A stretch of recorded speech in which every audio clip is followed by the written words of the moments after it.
E hoje vamos estar a falar um pouco sobre o que encontramos no capítulo 13 e 14 de Atos, a primeira viagem missionária de Paulo. Não é? Paulo a ir em missão com Barnabé e João Marcos também para as zonas ali à volta, são enviados de Antioquia nesta primeira missão. Agora eu quero nos desafiar um bocado hoje. Porque muitas vezes nós olhamos para estas histórias e pensamos em missão como algo para fazer, algo que temos mais alguma coisa na nossa lista, temos que ser missionais, temos que ser evangelistas, temos que conseguir fazer isto e isto e isto. Mas esta semana eu fui desafiado por um homem, estávamos a falar sobre missão e evangelismo, e ele disse o seguinte, ele disse para nós crentes, para nós cristãos, nós que somos discípulos de Jesus, missão não é uma coisa que nós fazemos, é aquilo que nós somos. Ele diz, missão faz parte do teu ADN novo.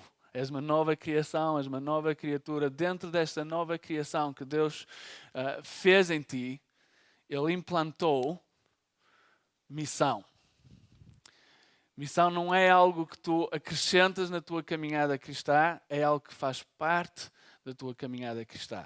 E então, se isso é verdade, e eu creio que é mesmo verdade, então o nosso desafio para hoje, ao estudarmos um pouco daquilo que vamos estar a estudar, é pensar qual é a minha missão. Paulo é enviado aqui, Barnabé, mas para onde é que nós somos enviados? Para onde é que nós estamos a ser enviados diariamente? Qual é o nosso campo de missão? Por onde é que o Espírito Santo nos está a capacitar para sermos discípulos de Jesus, levarmos as boas novas? Se isto é algo que eu sou, então eu preciso de me conhecer, eu preciso de descobrir, eu preciso saber e estar a viver nesta realidade. Para onde é que Deus nos está a enviar? Se Efésios diz que Deus preparou boas obras para nós realizarmos. Quais são essas boas obras? Para onde é que Deus nos está a enviar? Estes 40 dias de oração e jejum são 40 dias para ouvirmos a voz de Deus, para falar para nós como igrejas, mas para falar para nós individualmente também. Para onde é que Deus está a falar? O que é que Deus está a dizer? Olha, estas 3 semanas, tenho sido muito, mas muito encorajado por ouvir vários testemunhos, alguns deles no meu grupo, mas muitos outros também, de encontros que Deus está a promover. Pessoas por quem nós estamos a orar e de repente cai uma mensagem ou há uma conversa e tu de repente percebes, epá, isto é fora de normal, isto é estranho estar a acontecer. Estava a orar por esta pessoa e isto aconteceu. Esta semana, para mim e para a Maria João, nós temos orado muito pelos pais dos nossos filhos. Pelos pais dos nossos filhos, esse sou eu. Também tenho orado muito por nós. Mas pelos pais dos amigos dos nossos filhos. Esses também. Temos estado a orar muito por eles e todas as semanas, já durante muito tempo, é um dos nossos campos de missão, que nós sentimos que Deus deu-nos os nossos filhos e estamos a usar os nossos filhos como isco, de certa forma, para conseguir falar com os pais dos amigos dos nossos filhos. Não temos tido muitas conversas, temos com uma família ou com outra, temos estado a orar. Mas esta semana há um sítio que eu passo muitas vezes enquanto faço as minhas caminhadas de oração e oro sempre para aquela zona. E esta semana é um café de uns destes pais. E esta semana a mãe, a desejar os parabéns à Maria João, mandou uma mensagem a dizer: por favor, orem pela nossa família, orem pelo meu marido. Surreal para nós. Era 10:30 da noite, nós ficámos a olhar, nós nunca falámos com esta família, nunca conseguimos falar com esta família sobre quem nós éramos, o que é que nós estávamos a fazer, nunca pregámos o Evangelho. Mas por alguma razão, ela lá descobriu e decidiu, estava a passar por apuros, mandou-nos uma mensagem. Agora podemos dizer isto é coincidência, ou podemos dizer não, há poder em oração e jejum. Quando estamos a orar para que coisas aconteçam, temos que ter a expectativa que coisas vão acontecer. Não estamos a orar no vazio, estamos a orar para um Deus que nos ouve, que nos conhece, que é um Deus de missão, enviou o seu Filho para o mundo, para salvar o mundo, não é? E quando Ele ouve, Ele gosta de responder. Esta semana tivemos nos grupos a estudar a história de Elias, ali com os profetas Baal. É das histórias que eu mais gosto de ler e de imaginar. Mas há uma coisa que ele diz, não é? Quando Elias está perante o rei Acabe e com os profetas, ele diz, hoje nós vamos decidir, vamos ver quem é o Deus verdadeiro. É 1 contra 450. Mas nós hoje vamos perceber. E os profetas Baal, eles oram, nada acontece. Até algum gozo ali da parte de Elias, não é? Gritem mais alto, falem mais alto, façam isto, façam aquilo, vejam se ele está a ouvir. Ele se calhar não está a ouvir neste momento. Vamos lá, exerçam mais ação. Não é? Nada. Elias ora e fogo do céu cai. Queima tudo. E de repente todos estão a dizer, ai, o Deus de Elias é o Deus verdadeiro. De repente, não há dúvidas nenhumas. Ouçam, quando nós estamos a orar, isto é a minha introdução, mas quando nós estamos a orar, nestes 40 dias, ou quando eu estou a promover isto, não levem isto como só mais um exercício, ou mais algo para fazer. Não, isto tem poder. Tem poder.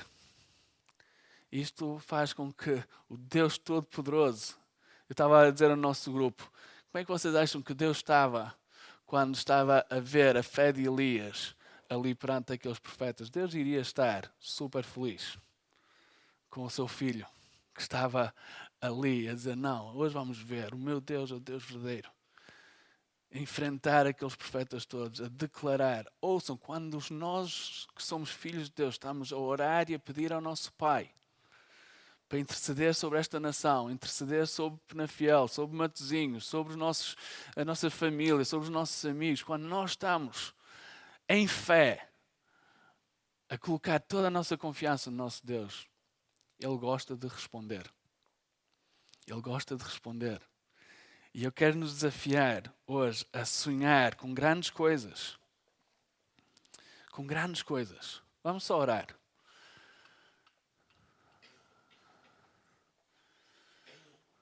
Deus, estávamos ainda agora a cantar, Espírito vem, muralhas quebrar.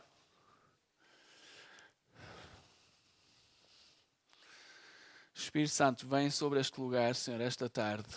Enche-nos com o Teu Espírito. Deus, enche-nos de poder, enche-nos de fé, enche-nos de visão. Senhor, capacita-nos, enche-nos, Senhor, para sairmos destas portas fora para qualquer lado desta nação e, Senhor, vermos grandes coisas acontecer. Sabemos que Tu és o Deus verdadeiro, sabemos que Tu estás connosco, sabemos que Tu ouves e respondes. Sabemos, Senhor, que Tu és um Deus de missão, que quer ver pessoas a serem salvas e resgatadas, a entrarem na Tua família.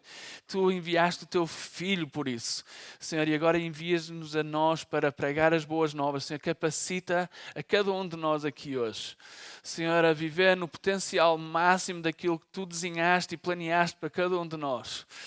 Deus, e quebra muralhas, quebra fortalezas, quebra vícios, quebra coisas que impedem isso, que nos atrapalham, que nos sufocam, que nos abafam.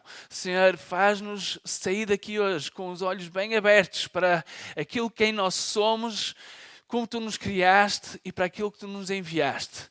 Senhor, queremos sair daqui para os nossos campos de missão.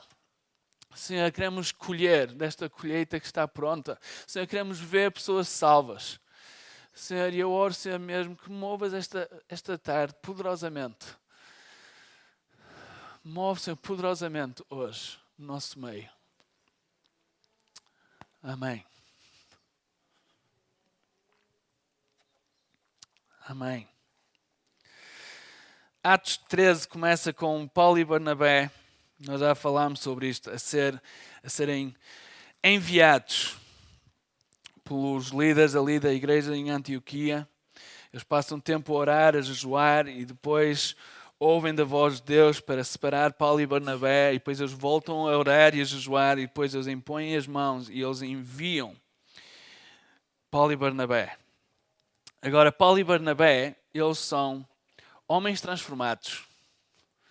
Paulo, um perseguidor da igreja, não é? Saulo, um perseguidor da igreja que vê a sua vida completamente transformada. Este homem que está a ser agora enviado é um homem que agora é um filho de Deus, salvo pela graça. Jesus tem um encontro com ele e transforma a sua vida totalmente. Inicialmente até fica cego, depois as escamas caem, ele já consegue ver, mas a vida dele nunca mais é igual. Este homem que está a ser enviado agora num campo de missão, ele já não está a ir para perseguir, ele está a ir para proclamar as boas novas de Jesus. Ele está a querer levar o Evangelho. Este homem que é salvo, escolhido, perdoado, um filho de Deus, um discípulo de Jesus. Essa é a sua identidade. Esse é quem ele é agora. E se ele é um filho de Deus, se ele é alguém que está transformado, totalmente renovado, uma nova criação, ele é também um discípulo de Jesus. Essa é a sua identidade. Ele é um discípulo de Jesus. Ele foi escolhido para fazer parte da família de Deus.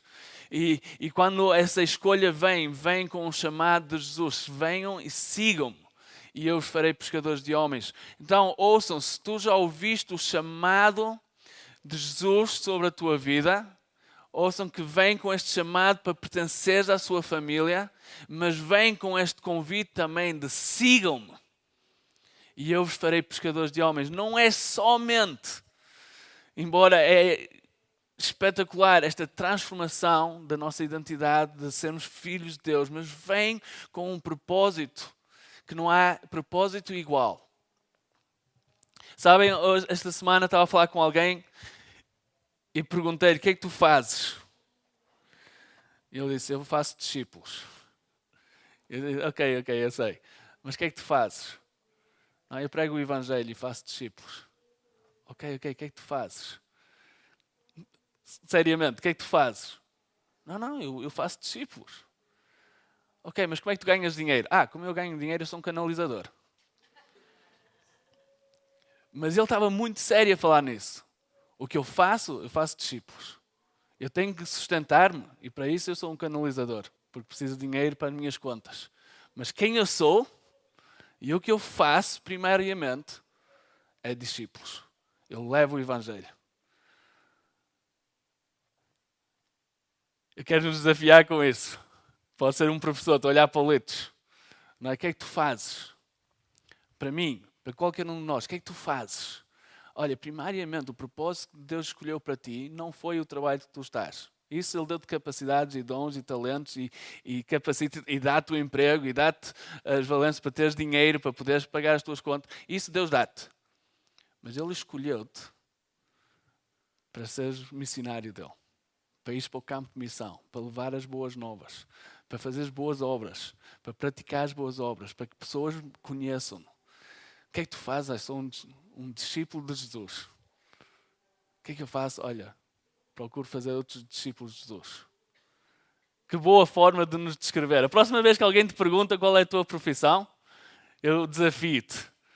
Olha, faço discípulos de Jesus. Vê a cara da pessoa quando lhe disseres isso. De certeza que há conversa, de certeza que há impacto. O que é que eu faço? A tua identidade. Paulo diz o seguinte em 2 Coríntios 5, 17, 20. Portanto, se alguém está em Cristo, é nova criação. As coisas antigas já passaram, eis que surgiram coisas novas. Tudo isso provém de Deus, que nos reconciliou consigo mesmo por meio de Cristo e nos deu o ministério de reconciliação. Ou seja, que Deus em Cristo estava reconciliando consigo o mundo, não levando em conta os pecados dos homens, e nos confiou a mensagem de reconciliação. Portanto, somos embaixadores de Cristo, como se Deus estivesse fazendo o seu apelo por nosso intermédio. Por amor a Cristo lhe suplicamos, reconciliem-se com Deus. O que é que tu fazes? Sou um embaixador de Cristo. Tenho uma mensagem de reconciliação para trazer. Vocês precisam conhecer a Cristo. Esta é a minha primeira função. Efésios 2:10, porque somos criação de Deus realizada em Cristo Jesus para fazermos boas obras, as quais Deus preparou antes para nós as praticarmos. Paulo e Barnabé estão a sair em missão, e é uma missão dura, vai durar para aí 1 ano e meio, vão passar por muita perseguição, por muita crítica. A certa altura, se vocês lerem, não temos tempo de ler, mas a certa altura eles dão-lhe como morto. Eles deixam Paulo como morto. Eles acham que levou tanta pancadaria que acham que finalizaram. E Paulo levanta-se e volta para dentro da cidade. Porquê? Porque é um embaixador de Cristo. Tem uma mensagem para trazer. Isto é quem ele é. Há um amor que ele tem no seu coração, que é o amor que vem de ser um filho de Deus, de conhecer a Deus, de conhecer a graça de Deus, e quer que toda a gente saiba e conheça. Ao lerem, e desafio-vos a fazer isso em casa, ao ler Atos 13 e 14, é impressionante o amor deste homem pelas pessoas por onde ele passa. Ele passa por muita coisa diferente. E no final, depois de ter sido muito perseguido, por ter sofrido muito, quando chega a uma ponta, no final de Atos 14, diz: e depois voltou para trás, por todas as cidades por onde passou, por todas as cidades que foi rejeitado. Para quê? Para fortalecer os discípulos de Jesus que estavam naquelas cidades, para colocar líderes, para formar igrejas, para que o Evangelho continuasse a espalhar. Ele não deixou a coisa a meio, não. Ele sabia a importância daquilo que ele tinha para fazer ali, daquilo que Deus tinha chamado, as boas obras que Deus tinha chamado para ele. E fez. Olhem, o meu desafio para nós hoje. Filhos de Deus, escolhidos, salvos, perdoados, embaixadores de Cristo. Qual é a missão que Deus está-te a chamar para fazer? E será que estamos a continuar a caminhar? Será que estamos a certificar que aquilo que Deus nos tem chamado para fazer, nós estamos a pôr em prática? Estamos a deixar os alicerces, estamos a construir, estamos a fortalecer discípulos, estamos a caminhar lado a lado. Isso significa compromisso, isso significa dar a tua vida, significa talvez dar-te quase como morto às vezes, mas erguer-te de novo e ir outra vez, não é? Nós todos gostamos daqueles filmes, quer dizer, nós todos não, se calhar mais os rapazes, daqueles filmes onde talvez haja algum tipo de combate e a pessoa está quase, e depois de repente ele volta e consegue outra vez e até ganha. Com Paulo era assim, vez após vez, era levado e castigado e caía, mas ele sempre erguia. E bora lá, vamos lá outra vez. Somos embaixadores de Cristo. Essa é a nossa identidade. Agora, conseguimos fazer isto sozinho? Não. Precisamos estar cheios do Espírito Santo. Hoje estamos a celebrar em todo o mundo o dia de Pentecostes. Maria João começou esta reunião a falar sobre essa passagem, não é? De quando o Espírito Santo desce sobre os discípulos de Jesus, ali em Atos 2. Aqui Paulo, quando ele vai, logo no versículo 4, diz que Paulo e Barnabé foram enviados pelo Espírito. Versículo 9 diz que Paulo, cheio do Espírito Santo, enfrenta Elimas, um homem que praticava magia, que era um falso profeta, e Paulo enfrenta este homem. Como é que ele enfrenta? Porque ele está cheio do Espírito Santo. E com o poder de Deus ele enfrenta este homem fica cego. Não é? Não se brinca quando se está com os filhos de Deus. Paulo enfrenta e o procônsul ali é salvo por causa dessa situação. Não é? Mas como é que ele fez? Não fez com forças humanas, não fez com sabedoria humana. Não, o Evangelho de Cristo é poder. Não é? E Paulo sabia isso. E como é que ele tem poder? Ele tem poder vivendo uma vida cheia do Espírito Santo, buscando de Deus, estando cheio, renovado. Versículo 52 diz que os discípulos continuavam cheios de alegria e do Espírito Santo. Esta identidade nova que nós temos é selada pelo Espírito Santo. Mas há um poder que vem, não é, de Deus, que nos capacita para caminharmos e vivermos esta vida cheia do Espírito Santo. É interessante como Jesus está ali com os seus discípulos. Ele tinha, antes de morrer, ele tinha em João 14 e 16, tinha falado sobre a vinda do Espírito Santo. Tinha falado sobre como era melhor para eles ele ir, porque se ele fosse, o conselheiro viria e estaria com eles. Mas é interessante que depois da ressurreição, quando Jesus está outra vez com os seus discípulos e está há 40 dias a falar sobre o reino, está-lhes a ensinar, está-lhes a capacitar, está-lhes a mostrar, ele mostra quem ele é, mostra os factos, mostra as mãos, mostra tudo, ensina-lhes sobre quando está prestes a ascender e a estar com o Pai. Ele diz, olha, basicamente ele diz, vocês já sabem, já vos ensinei, mas não ide já. Esperem. Porque há uma coisa que vos falta, que eu vos vou enviar, é o poder do Espírito Santo. Esperem até eu vos enviar. Olha, aqueles homens, eles eram seguidores de Cristo. Eles conheciam a Cristo. Eles tinham aprendido com Cristo. Jesus ascende e eles continuam a orar e a buscar da vontade de Deus. Diz que eles se juntavam diariamente, reuniam-se para orar. Eram crentes, eram seguidores de Cristo. Mas em Atos 2 a coisa pega fogo. Não é? Eles estão na expectativa. Todos ali, Pedro, não é? Renovado, restaurado ali. Ele estava ali, ele era um seguidor de Cristo. Ninguém põe em causa isso. Mas mesmo assim não era suficiente. Jesus diz, não, mas tens que esperar. E receberão poder. E quando receberem poder, vocês serão minhas testemunhas por todo o lado. E o Espírito Santo desce em Atos 2. E quando desce, a coisa vai maluca. Não é? Há o dom de línguas, pessoas a falar de línguas diferentes, pessoas a entender o que está a ser falado. Não é? Há línguas de fogo, há uma alegria contagiante, algo que nunca foi visto antes. Não é? Há Pedro agora a levantar-se e a pregar e 3.000 pessoas são salvas. Não é? Há um poder, uma autoridade que vem deste poder que é derramado sobre aqueles discípulos ali. Mas não fica só por ali. Constantemente tu vês em Atos a necessidade das pessoas serem batizadas no Espírito Santo. Uma das maiores perguntas que Paulo faz, vez após vez, em Atos, é: vocês já foram batizados no Espírito Santo? Não é? Já foram batizados nas águas? Não é? Já foram batizados no Espírito Santo? Há um poder que vem. Havia vários que foram batizados, seguidores. Mas Paulo chegava lá, mas vocês já foram batizados? Não, nunca ninguém nos falou disso. Ok. Impunham-lhe as mãos, oravam, eram cheios do Espírito Santo.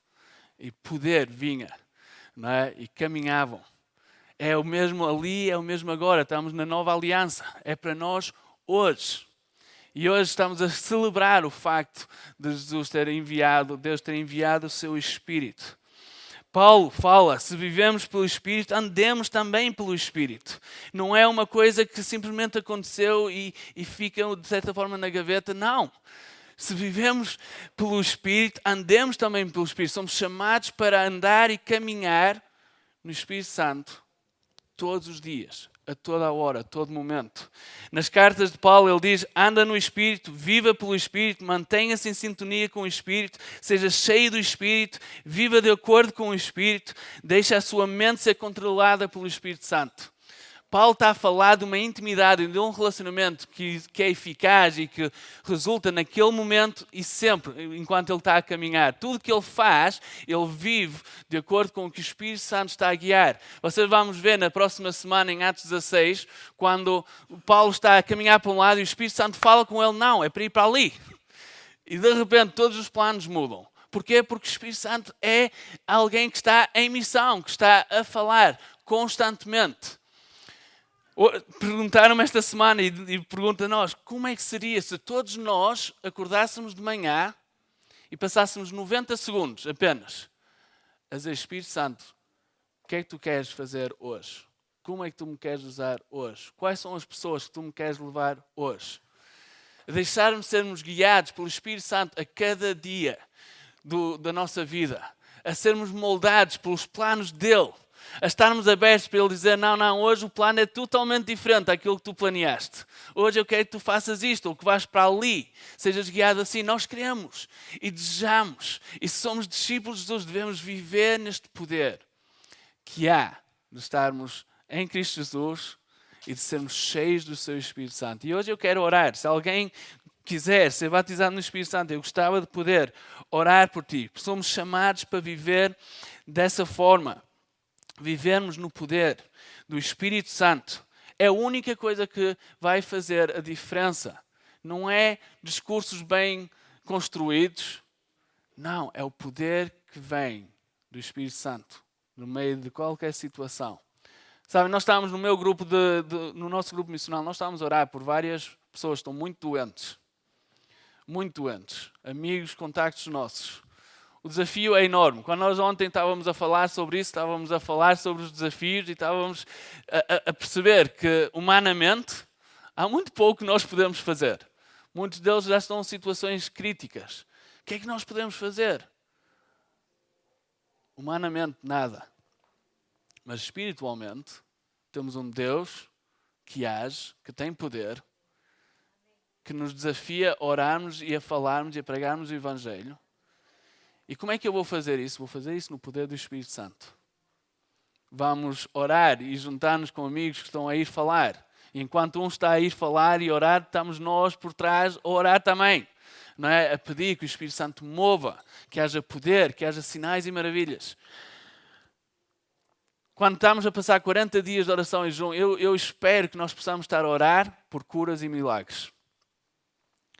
Esperar aquilo que não é normal ver, que não é normal no físico ver, mas que Deus pode mover montanhas. Quando nós cantamos aqui, muralhas quebrar, Espírito vem muralhas quebrar, precisamos estar em fé de ver estas muralhas a quebrar. Precisamos estar em fé que Deus é capaz de enviar o seu Espírito e curar alguém, de transformar alguém. E para terminar, porque eu sei que isto vai, se não vai longo, eu vou cortar aqui uma parte, mas eu quero falar de uma terceira característica. A primeira é a identidade, quem nós somos, a missão faz parte. A segunda é que precisamos do Espírito Santo em nós para conseguirmos viver desta forma. Paulo fez esta jornada toda cheia do Espírito Santo, constantemente. Não é? A buscar de Deus para aquilo. Quando ele enfrenta estas pessoas, é o Espírito Santo que está a falar com ele, a mover com ele, a agir através dele. E a terceira é intencionalidade. E esta é muito importante para todos nós. Nós todos somos chamados para o campo de missão. Todos nós somos chamados, somos missionários. Todos nós somos discípulos de Jesus. Se somos discípulos de Jesus, somos chamados para ir fazer discípulos. Agora, a única coisa que nos leva a ser ou não é a nossa intencionalidade. É muito fácil de não sermos intencionais. É muito fácil de viver a nossa vida, no nosso dia a dia, sem sequer pensar no campo de missão. Ou simplesmente pensar que é mais uma lista na nossa tarefa. Mas o que vemos pela Bíblia fora, em Atos e nas cartas, é que há uma intencionalidade na vida de Paulo. Não há nada mais importante do que pessoas serem salvas. Quando olhamos para a vida de Jesus, vemos uma intencionalidade. Tudo o que ele fazia estava à procura da oportunidade. Estava à procura de poder trazer aquela pessoa para dentro da sua família. Estava à procura de mostrar a sua graça, a sua misericórdia. Nós somos chamados para viver assim. Onde quer que vamos, vamos como missionários de Jesus.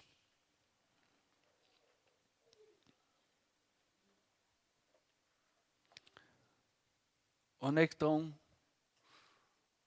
os perdidos? aqueles que não conhecem a Cristo, deixem-me que vos diga, estão em todo lado. Nesta nação, ainda por mais, estão em todo lado.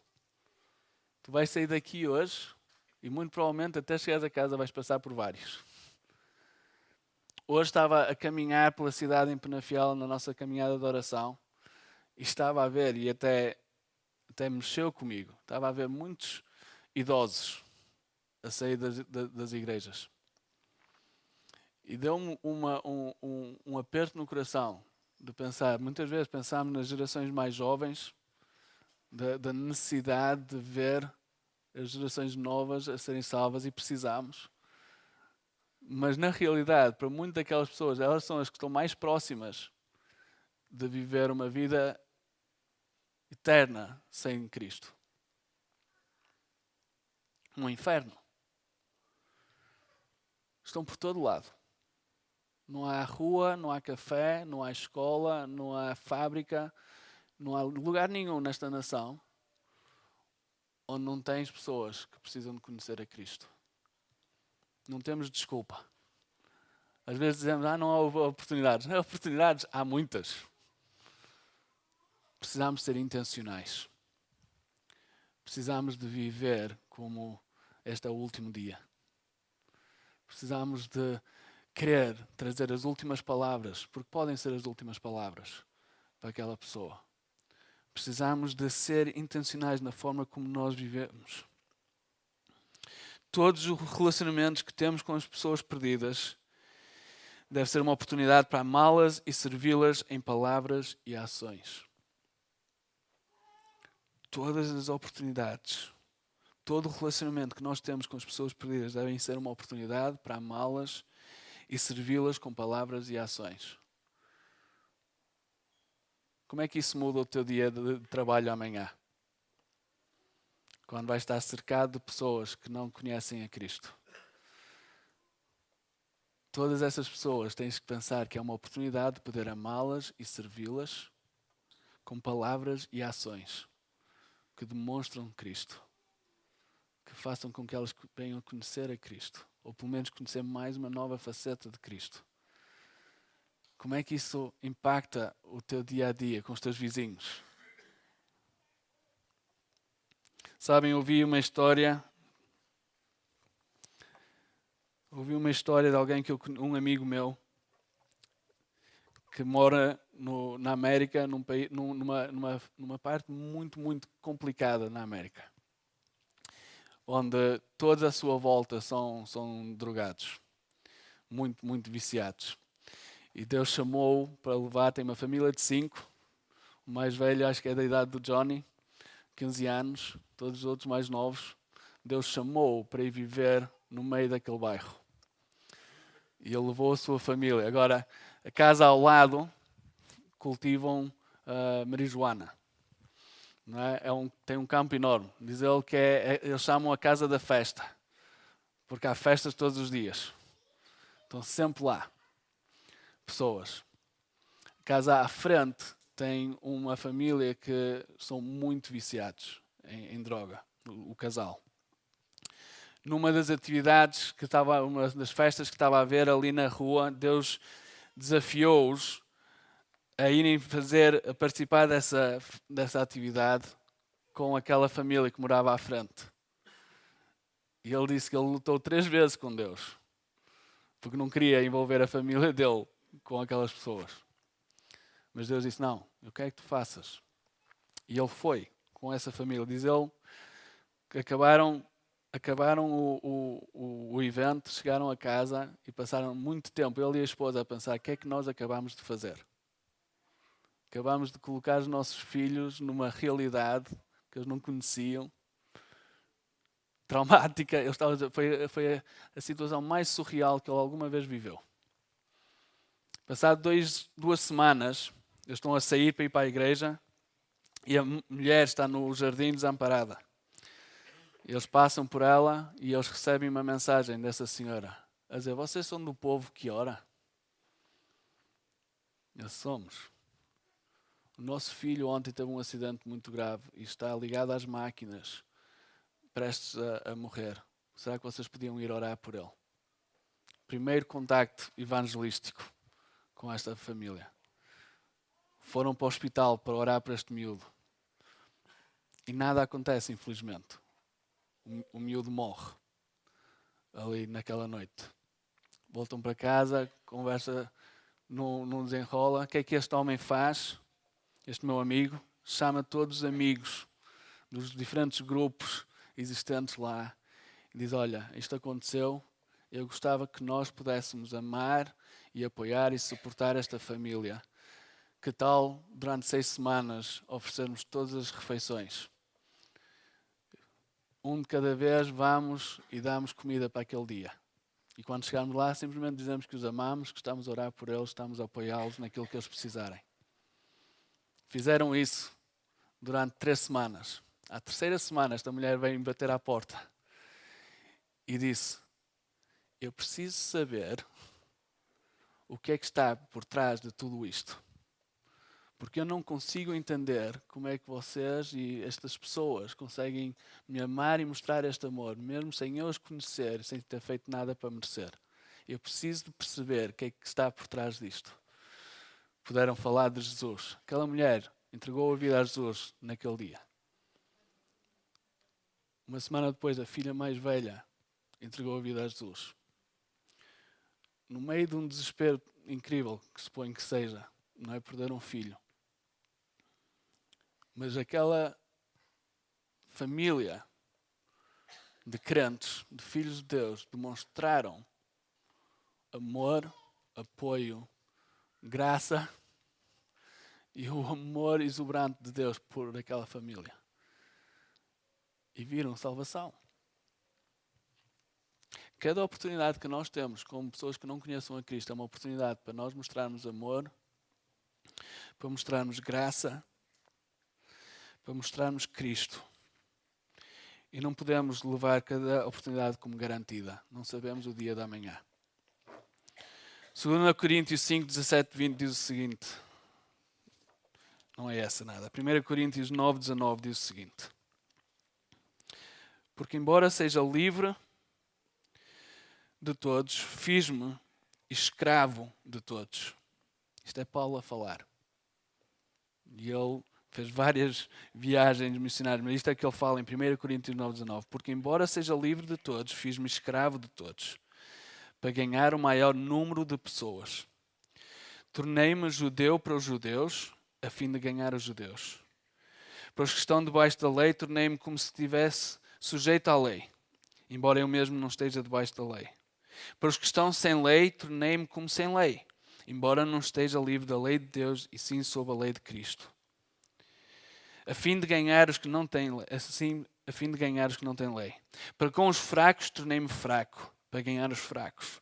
Tornei-me tudo para com todos, para de alguma forma salvar alguns. Faço tudo isso por causa do Evangelho, para ser co-participante dele. Este é um homem que via todas as oportunidades como uma oportunidade para mostrar o amor de Cristo. E fazia tudo o que era necessário para que isso acontecesse. Este é um homem que trabalhava valente nas suas horas de folga para se sustentar. Mas o seu primeiro objetivo não era o seu trabalho, era ver pessoas salvas, almas salvas. Amigos, enquanto estamos a orar durante 40 dias, a buscar de Deus para lançar a rede, para pescar pessoas, para vermos salvação, eu quero te desafiar, mesmo nos teus tempos a sós, mesmo como família, como igreja, podemos ouvir de Deus, sermos relembrados que nós temos um campo de missão. Somos chamados para sermos missionários, quer seja noutra nação, noutra cidade, quer seja na nossa rua e no nosso trabalho. Tu és enviado, tu estás lá não por acaso, estás lá porque Deus está contigo, Ele tem boas obras para ti, somos chamados para as realizar. Essa é a primeira, faz parte da nossa identidade. Segunda coisa, nunca tentes viver esta vida sem viver cheio do Espírito Santo. É correr contra o vento. Precisamos de ser cheios do Espírito Santo para viver esta vida vitoriosa, para vivermos em poder. E seria fantástico podermos, se quiseres receber oração, podemos orar sobre isso hoje. Mas certifica-te que estás a andar no Espírito, estás a viver pelo Espírito, estás a ser moldado pelo Espírito, estás a ouvir o Espírito. Certifica-te que todo o dia estás a viver pela direção do Espírito Santo.